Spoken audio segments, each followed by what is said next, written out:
If you love me, please don't judge me. Got my hands tied, the power's above me. Don't shoot the messenger, I'm just a puppet here. If you wanna place blame, then look to the puppeteer. Family, fortune, envy, jealousy, privilege, passed on, legacy, secret, sabotage, borderline, felony, suicide, subtract, selfish, pedigree, yeah.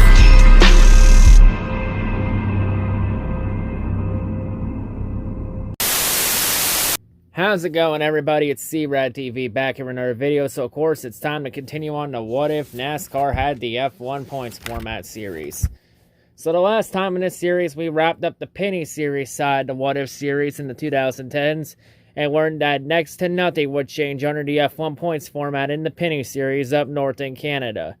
And in this part, we're going to continue on the What If series and begin the next branch of this series by now taking a look at the Whelen Modifieds Tour.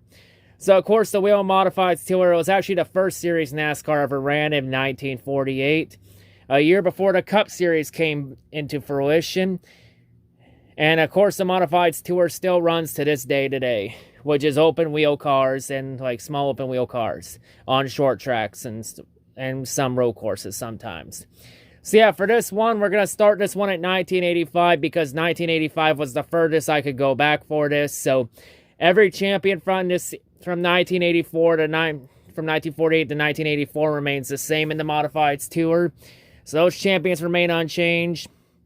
Probably for the next phase, when I go try and look back at some of the seasons and try and get whatever I can, I'll try maybe next year to get more, to try and get the seasons I didn't get here. But we're going to start this part of the What If series from 1985 on to present day to see what would have changed and what would have stayed the same if they had the F1 points format. So yeah, I'm going to try and get all those seasons up, all the other seasons I didn't get up in the Lost Seasons part of the What If series, which will be next year. But yeah, anyway, before we continue on, make sure you also check out the official NASCAR with F1 Points Twitter and Instagram pages for exclusive NASCAR F1 Points content. I always post new content there every day, so if you want to check that out, go right for it. But yeah, anyway, on the screen, of course, is the points format we're going to use. So this is the points format that we all know pretty well from the 60s to up to 1990. So yeah, you know how this format goes. I've explained it multiple times. And before we continue on, let me once again stress out that this is just a hypothetical scenario. I know everyone would have raced differently had they used the F1 points format. This is just for fun.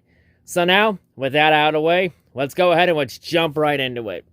So the 1985 season, it was all about Richie Evans. Richie was just a class of the field all season in terms of speed and consistency. Like, nobody was on Richie's level in 1985. And Richie Evans, he would easily cruise to the 1985 Modifieds Championship.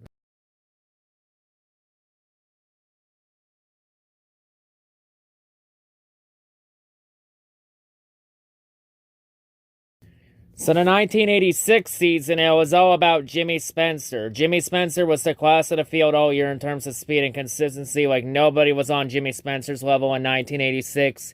And Jimmy Spencer would easily cruise to the 1986 Modifieds Championship.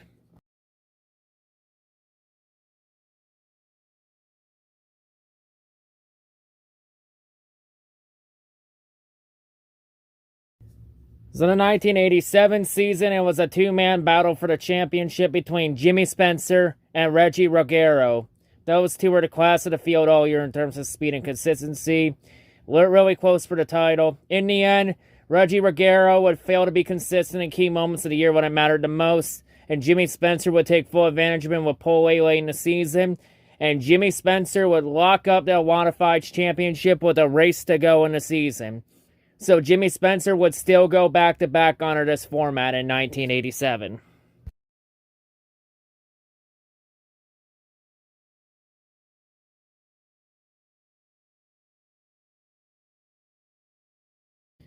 So for the 1988 season, it was a two-man battle for the championship between Mike McLaughlin and Reggie Ruggiero. Those two were the class of the field all year in terms of speed and consistency. In the end, though, Reggie Ruggiero would fail to be consistent when it mattered the most in key points of the season. Mike McLaughlin would take full advantage of him with pull away late in the season, and Mike McLaughlin would lock up the championship with a race to go in the season. So Mike McLaughlin would still win the 1988 Modifieds Championship under this format.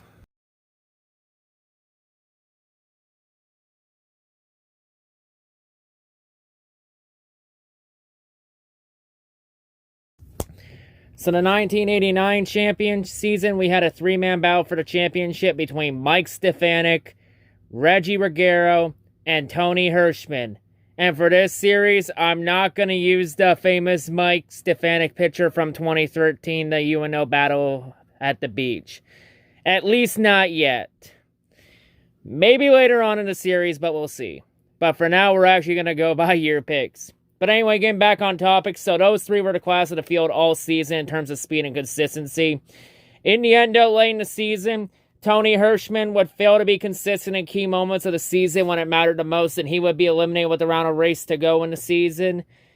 So in the end, the championship would go all the way down to the season finale at Thompson Speedway, with Reggie Ruggiero entering with a 6-point lead over Mike Stefanik.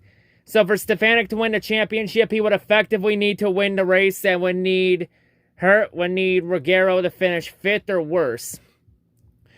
While Ruggiero just needed to stay close to Stefanik or could have Stefanik finish 2nd or worse to lock up the title. In the season finale at Thompson, both of them ran through in the top 5 and top 10 throughout most of the race. In the end, though, Reggie Ruggiero would finish 5th, while Mike Stefanik would end up finishing 4th. So Ruggiero's 5th place finish, it would be more than enough for Ruggiero to lock up the 1989 championship over Mike Stefanik by 5 points. So Reggie Ruggiero would be the 1989 Modifieds champion under this format.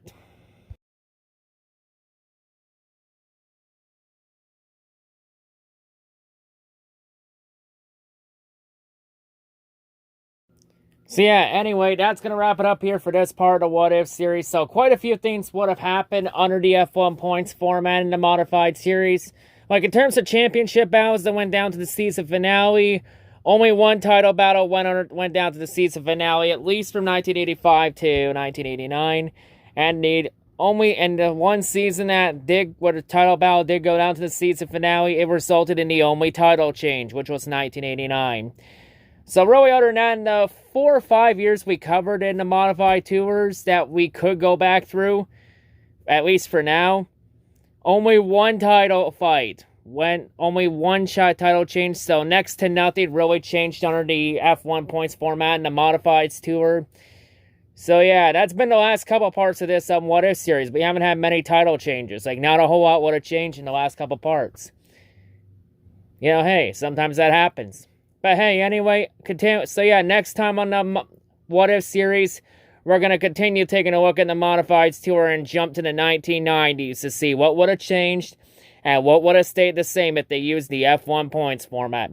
And that next part comes out depending on how fast I do my research and all of that. But yeah, anyway, that's going to wrap it up here. That's all I got to say. Hope everyone was a great day, and I'll see you on whatever I make next. Peace.